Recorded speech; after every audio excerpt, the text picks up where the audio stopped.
Merry Christmas! Happy Holidays! Happy Christmas, as found in this movie.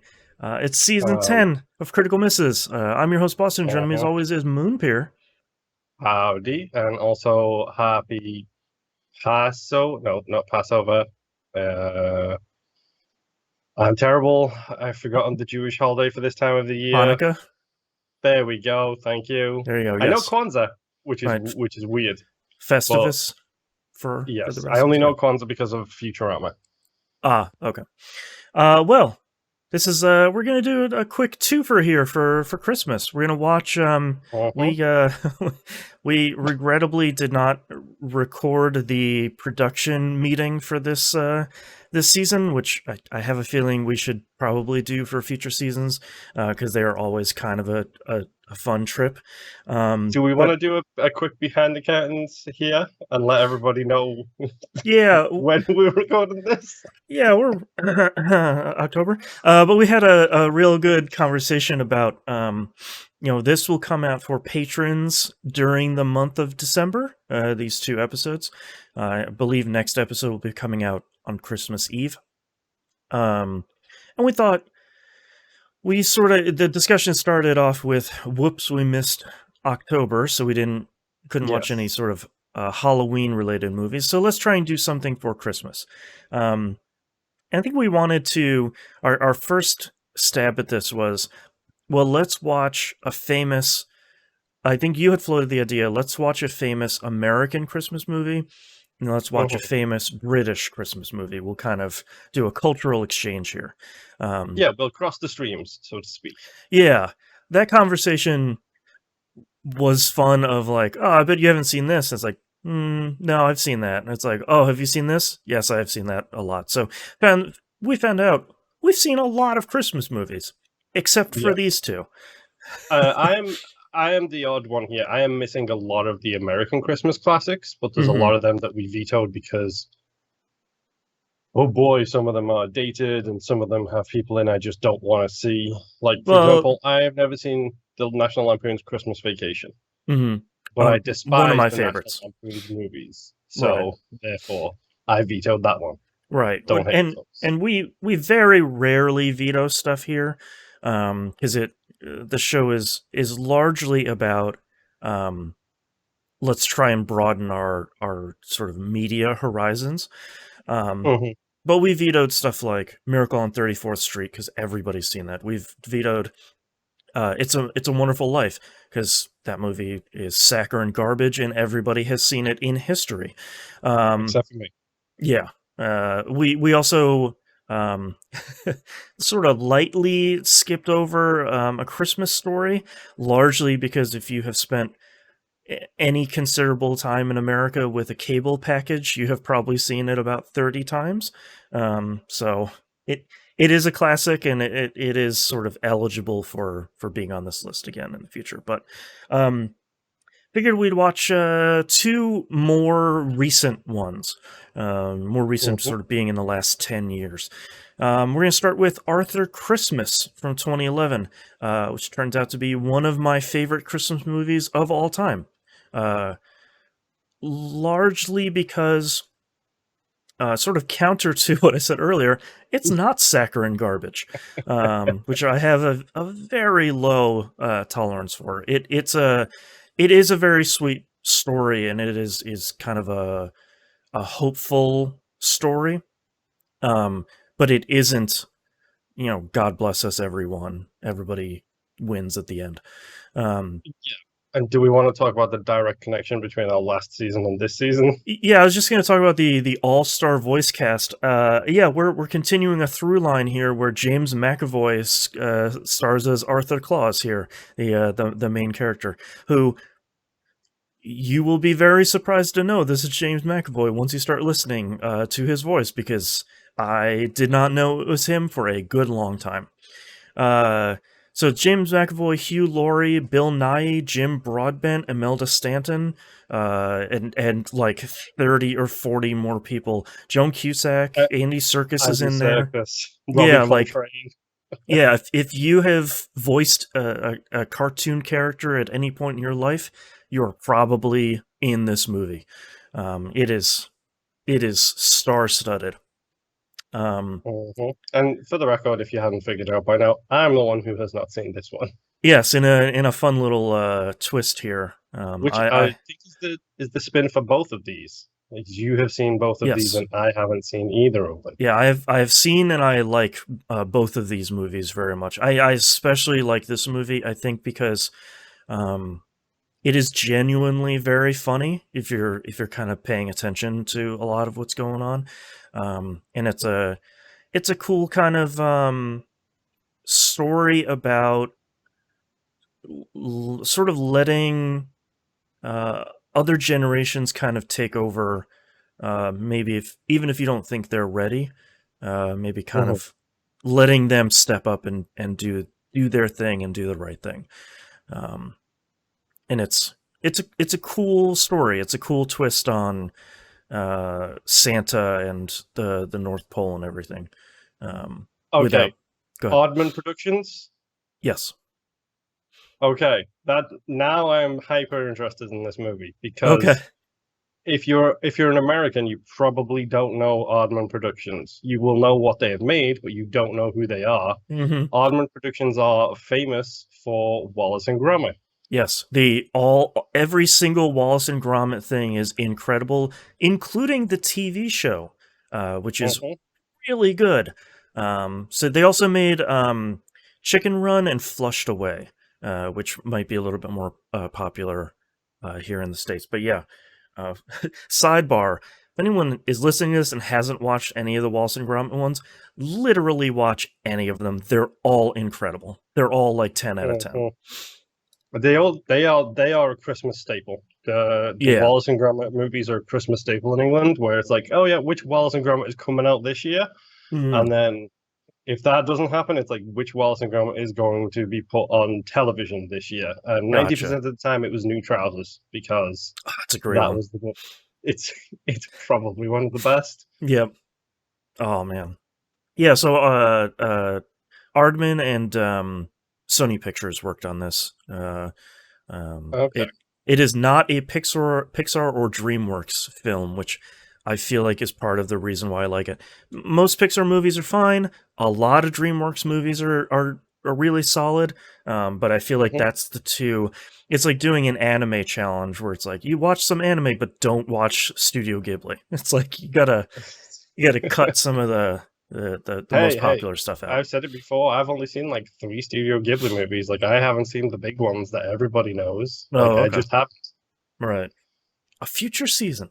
Um yeah, so what are you I feel like you probably know very little about this based on our production conversations. I What know what are your thoughts going into this? literally nothing. Yeah. Like, quite literally nothing about this. I think I remember you mentioning how good it was Mhm. when you first watched it, but other than that, I can't. You've definitely sung the praises of this thing before, like several times at least. Yeah. This is my family's Christmas movie every year. So like this is our movie of the season. It's your Die Excuse me. Hard. Yeah, yes, exactly. Yep. Yeah, the starts getting a little colder out. Arthur Christmas starts coming out. Yeah. Once my kid's a little bit older, yeah, Die Hard too. Yeah. So, out of curiosity, like, I'm guessing your kid like likes this movie if she's willing to watch it. Yeah, I feel like it's probably a little bit older than she likes because there's no singing. Like there's no musical numbers, there's no real Uh-huh. like slapstick to it. She's 4, so like that's 100% her jam. Is like there's a singing dog and someone gets hit by a pie. Like that's the height of comedy. Which hey, I can't blame her. That stuff's pretty good.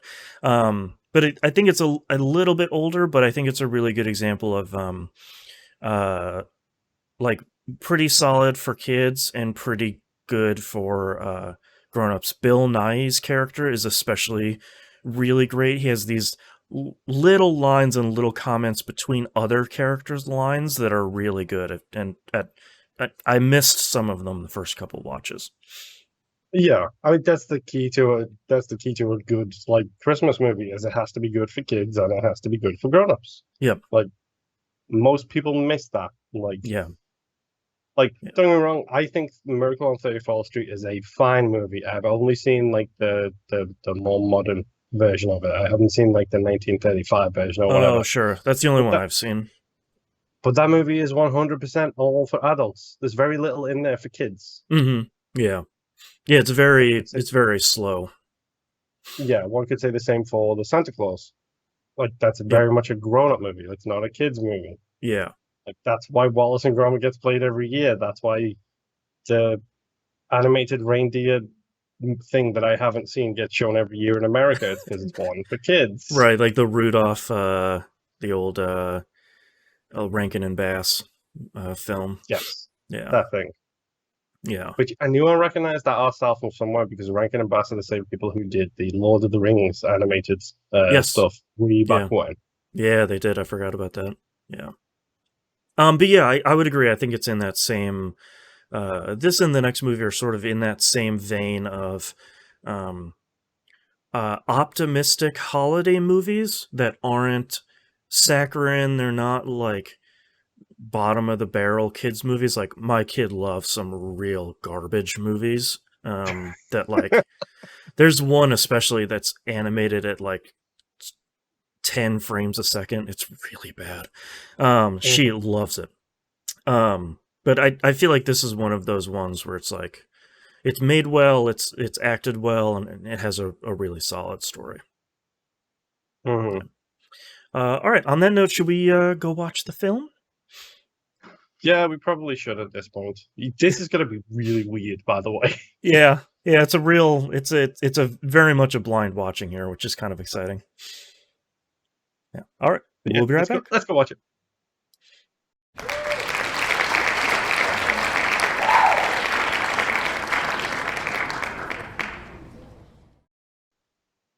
Welcome back. We've watched the film, Ho Ho Ho, and etc. Uh, Really, and etc. yep. Uh, we boarded the S1. We've Uh-huh. delivered. We did it. We did it with worry. That's right. We did it with worry. Um, boy, you can probably tell why it took me a real long time to realize that James McAvoy was the main character of this movie, because it is a much different voice than anything else I have seen him in. Yeah, because he's actually mostly speaking. Well, he's not speaking in his actual real accent, but he's Hmm. close to his actual real accent. Yeah. If you ever want to really not understand him, go listen to him on any of the chat shows he does when Oh, he's doing sure. promotional tours, because it's hilarious listening to him speak with his actual accent. Right. Oh man. Yeah. So as we talked about here at the beginning, I have seen this movie a whole bunch of times. This is Moon's first viewing here. What are your sort of overall thoughts here on your first viewing of Arthur Christmas? Well, number one, I actually like the art style. We talked about it on the first episode, but it's from the Wallace and Gromit folks. Mm-hmm. So it's one of those art styles where it's like, okay, I can see the Wallace and Gromit influence, Yeah. but it's a lot smoother. Like the heads are very Wallace and Gromit shaped, so very long heads with like Yeah. expressive features. But it's a lot rounder and smoother because obviously it's the animation, it's not the claymation. Mm-hmm. So I can see that straight away, and I did like the art style Yeah. throughout the movie a lot. I like this movie a fair bit. Mm-hmm. It's a it's I don't think I've ever really seen a Christmas movie where one kid fails to get a gift as the plot line. Yeah. It's a different one where it's Like normally it's like a threat to Santa or the elves are in trouble or that Santa's gonna be discovered. Oh no. oh he's gonna get locked up in prison and in God we Right. trust on the dollar. No, I hate that movie so much. Nobody believes in Santa anymore. Yes, that's a good one. That's a traditionally overly played Mm-hmm. Christmas movie trope is the Santa is powered by belief and nobody buys it anymore kind of Mm-hmm. thing. It's like, okay, I get Yeah. it. I get it. You're only the 15th thing to do that. Can we talk about the box art slash poster for this, by the way? Sure. Where it's shaped like a Christmas tree. Yeah, it's like the whole cast stacked up to be like a Hmm. Christmas tree. Yeah. Yeah, Really good. I think part of the reason why I like this movie so much is that it is a very sweet movie. It's not overly saccharine. It is Hmm. genuinely very funny. I think Bill Nighy's character, especially as Grand Santa, is kind of the outstanding humor there. Yes. But I like that the threat in this movie is that Arthur's brother Steve doesn't share the same sort of Christmas values that Arthur does after they miss that one kid. So Steve's thing is just like, look at this margin of error. Like, we did great. We delivered It's billions of zero point presents. zero zero zero zero zero zero zero 0.0000957% margin of error. Right. And I love the moment where he just raises his hands. He's like, there you go. Like, that's proof. Like, we did it. I think it's interesting that it's like an ideological difference between him and his brother about like Arthur, of course, in line to be sort of unexpectedly in line to be the next Santa is sort of like, well, we're not done until we deliver all of the presents. And Steve's idea is Mhm. like, I mean, we did all of them, and what does one kid matter? Um, and I think, Yes, and it also appears like this is like probably the first or second year that the S1 has been out and about, hmm is what it sounds like, which is the sleigh, quote unquote. yes, it's yeah, it's real good. Like I I think you could make a case for it being the first or second year, or maybe the 10th, because maybe Malcolm Santa is maybe not the most Paying technologically minded. attention or Yes. caring. Yes. Yeah, so, could have been riding in it for a while. Can Um, we give a shout out, by the way, for House himself as Steve, which yeah, is great. yeah, Hugh Like, Laurie doing a real good, like, uptight, kind of like militant Santa, like a yeah, technology driven military Santa, but uh-huh. without leaning into too much of making it weird. Um, My first it, note, by the way, for the intro of this movie was Mission Impossimus, yes, which is terrible, and I yeah, apologize. But it's yeah. kind of what it feels like when the movie opens and it's literally the ninja elves Mm-hmm. all coming down and doing everything. Can Steve's outfit, the military camo, except it's red and green, like Yep, Christmas colors. it's real good. It's a real nice little touch. Mm-hmm. On I like how Santa goes in and delivers like one present per town, and the elves just do all of the rest. Yeah, and Which, he like delivers the final present, and everybody celebrates, and he like kind of doesn't know where he is in kind of a like hmm sort of charming way. It's this, what did he say? It's his 70th Christmas as Santa. Um, which seems like that's the contract length kind of thing, based on what it yeah, sounds like. yeah. I do like the introduction of Mrs. Claus a lot, where she's giving Grand Santa a mince pie, and he says, "I can't have that; it gets in my teeth." And she goes, "Oh dear," and just turns around and walks away. Like, Yes, it's a that is a real. very dealing with the in-laws and Christmas kind of thing. It's like you need to sit here and eat this thing I know you're gonna eat. You're just gonna complain because that's what you do. Yes. hmm Uh, the detachable milkmaid. and like making it look like a car passed by the window by flashing, the lights in the The kid's face. flashlights. Yep. Yeah, Yeah. that is There's. a great sequence. Like the hmm whole going in through the robin in the packaging as well, and like it's got a separate power source. It's so stupid. It's like It's 15 so. seconds of unsustained or like sustained mooing. Like Mhm. there's something about it that I like so much because it has so much fun with the idea of taking Santa's job super seriously, like this team of tactical elves Mhm. that's like that know these gifts in and out, and that cool shot of like the control center where there's just layers and layers of hundreds of elves all working to make sure this all goes smoothly. Like it's a And cool. Arthur Claus stumbling through them like a dude trying to get to the front row to catch a baseball. Yep. Like that's that's some quality slapstick humor right there. Hmm. With his stupid slippers. I hate the slippers. It's so bad. It's the thing that like totally screws them later too. Like it's yeah, I think the thing that I noticed a lot more this time is like all the little world building stuff, especially around the S1. Like when they moved the S1 from one country to another, the weather pattern was different. So like the cameras on top of the S1 changed to show the bottom of the S1 differently. Like they don't need to explain that, especially since it's a kids movie. But I like that they go through and build a little bit of that stuff too.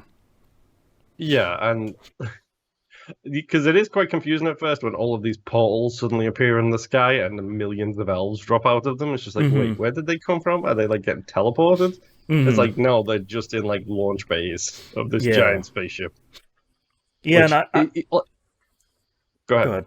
No, go ahead. I was gonna move to a different topic. Like, I love that whole setup. I love number one. Let's give it credit because this is a pretty much all UK based voice acting. It sounds like. Except for like the stereotypical like American UN figurehead is like blow him out of the sky, yeah. And the guy who has the guy who has the auto shop that they steal the reindeer from. That's Yes. very stereotypical American as well. But I Mm-hmm. love the range of accents. Like there Mm-hmm. is literally from everywhere. Don't butcher me for this, folks, but I'm pretty sure like the rapping elf is also Irish, which gives me Yes. a nice little tickle as well. Who is a hell of a great character, just like by Mm-hmm. herself. Yeah. She's so good. I can wrap anything with 3 pieces of tape. Well, I like that her character bounces off both Arthur and Grand Santa's characters really well because I think I like that the movie isn't super. Not everybody in the movie is good, especially Grand Santa, because like once they figure out that a kid gets missed and Steve doesn't want to deliver the package because like look at that margin of error, like look at how much smaller it is than 0.1%. Like we're good. Arthur decides to say like we can't miss any kid, like especially look at this note, like she wanted the bike, let's go do it. So he kind of him and Grand Santa go out because Grand Santa sells him a line about like, yeah, let's make sure we go do it. There's a good bit of him not remembering any of the reindeer's names, which is it's really Yeah, good. you and you and you. Yeah, like there's also a real nice little touch of when Grand Santa gets introduced and Rudolph is sitting next to him and he has a red nose, but when he lifts up his nose, it was just a red ball he was playing with. And it was Mm-hmm. like yeah, that's pretty good. Yeah, Rudolph is real old. Yeah, Rudolph's looking rough, man. Yeah, which is a But little bit sad. yeah, but I like that Grand Santa his plan wasn't to help. He didn't really care about the kid. He didn't really care about delivering the gift. He cared about being the Santa again and kind of Mm-hmm. reliving those glory days. And And it it's feels like he only did that because current Santa's like, I'll see you there next year for number 71. And everyone's mhm, like, huh? yeah, And it's like, It feels like that kicked off Grand Santa to be like, yeah, I can do it too still. yeah. I have a year to get ready. Let's do that. Um, and I like that I like a lot of British kids movies for this reason that it's not like everybody is good except for this one like mustache twirling puppy kicker over in the corner.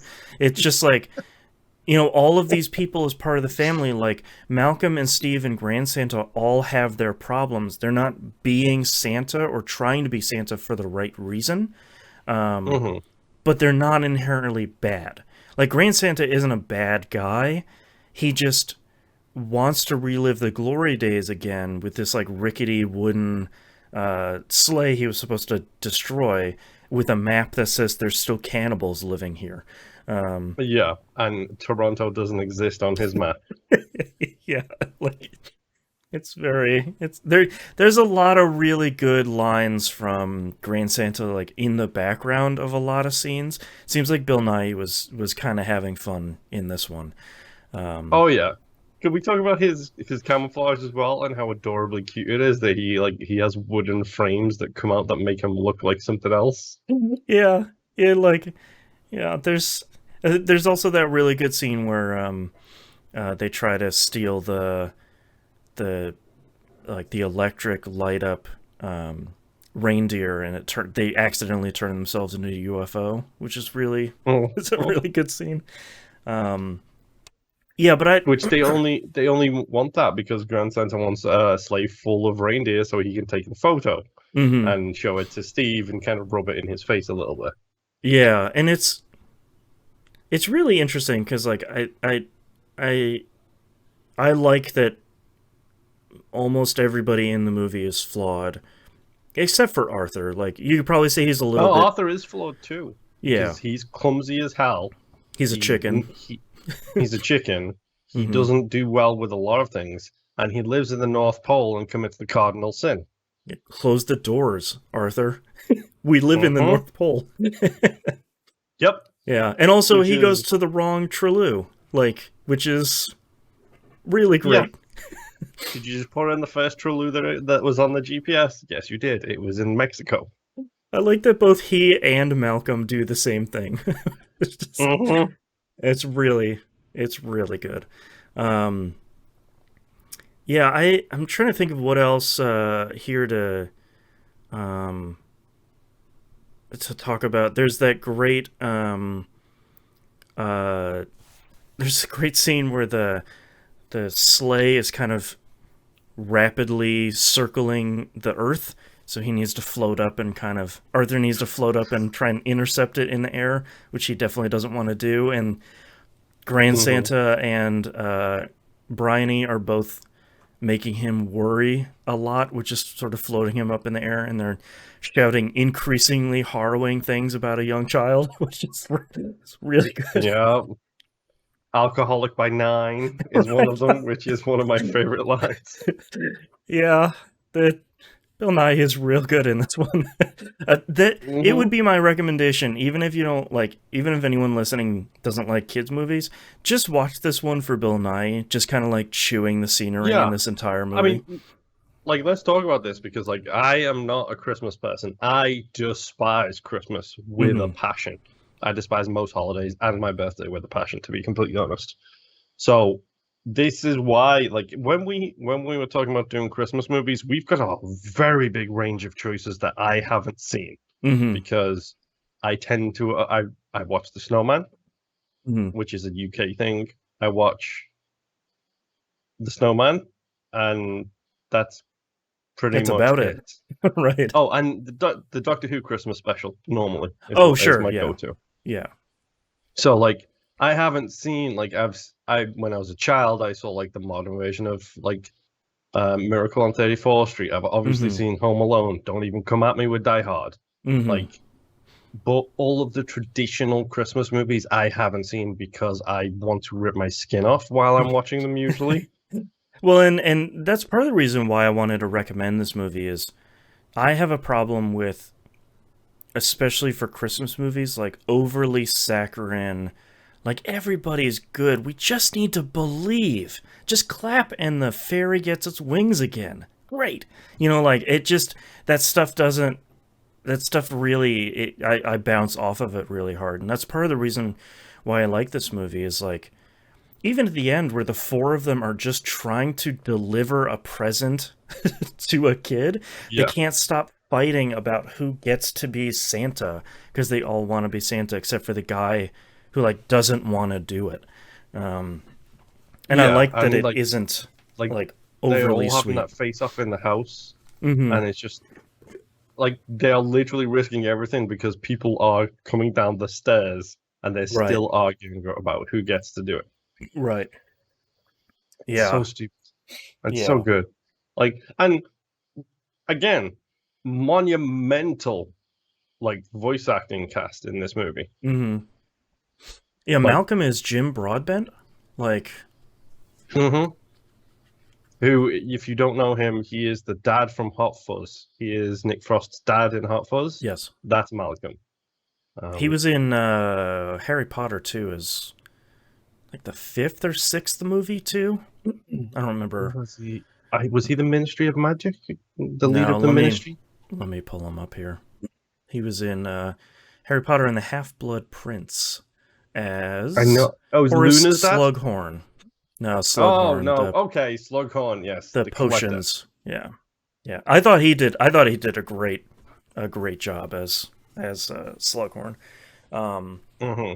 I think he does a really great job here too. Is this kind of like not really bumbling, but kind of like lost and out of time with how Santa used to do things. He has a smartphone. He doesn't really get it.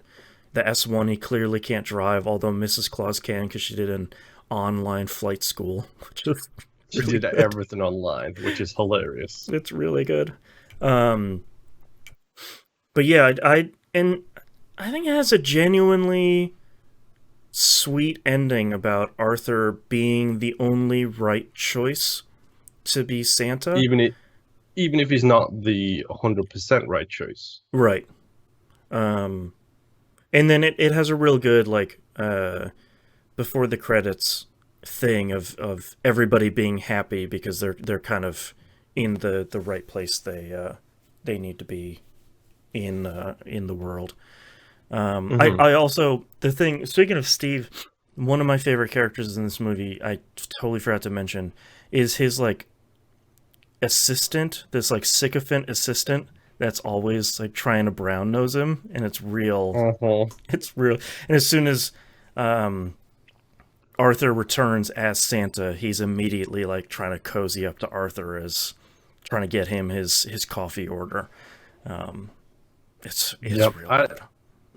I really like the shot of him in the tree outside when he's escaping that. Yes, after they deliver the last present. Mm-hmm. Yeah, and like the wind blows and expands out his shirt so he looks more like Santa. He has the snow with like the It's a real good shot of like, and then I don't remember what happens, but like the kid looks away for half a second or something falls and he's immediately disappeared. Like there's a lot of really cool shots in this movie. Like I think it's kind of a cool like understated fun Christmas thing. Yeah, and I would genuinely recommend it, like as somebody who does not like Christmas and stuff. Yeah, like this is a quality little thing to watch. Yeah, we for sorry for anyone watching the video version. I don't want to install Git. We definitely should have released as like a Patreon exclusive, like our production meeting for season 10 of just like, here's 15 movies we are definitely not going to watch because either we've both seen them or we don't like them, or like it's just, it's not a Christmas movie that is like really a Christmas movie. So it was kind of a fun conversation for us to land on both of these ones, especially this one because I like it so much, and especially after watching it again, it's just like, yeah, this is just a solid, good Christmas movie that isn't, God bless us everyone. It's nothing like that. What are your you got any other final thoughts here for Arthur Christmas? No, I genuinely liked it. Like I like like you said, there's so many grown-up world-building things in here that you don't need to know, but it helps to know. Like the whole when they're trying to deliver that last present, and Bryony is like, "So you think I should go in through the doggy door? Right. You think you want to say we should go through the doggy door? You think you want me to open it from the inside?" Like she's gently guiding him on how to do what he and Arthur's like, that does sound like a good idea. Yep. Yeah. Yeah, it's genuinely a very heartwarming kind of story without, like you said, without being stupidly saccharine, Mm-hmm. which Yeah, is good. yeah. Because I feel like most Christmas movies are either this like overly saccharine thing or something like Bad Santa, where it's like, oh, guess what? Santa swears. It's like, that's not really like, sure, it's funny enough, but like, that's not really what I'm looking for. I'm looking for something like this where it feels a little bit more genuine. So, Mm-hmm. all right. Really good. Well, that's it for Arthur Christmas here. Thank you very much, everyone, for listening, and we'll catch you Are we all. gonna? Oh yeah, the next movie we're gonna watch is Claus, Klaus. Came out on Netflix a couple of years, 2019, I think 2018. So we'll talk about a little bit more about the backstory about that one and how that came to be in the next episode. But that's the second part of our twofer here for sort of different Christmas movies, and hope you'll join us for the next episode. Bye. Whoa.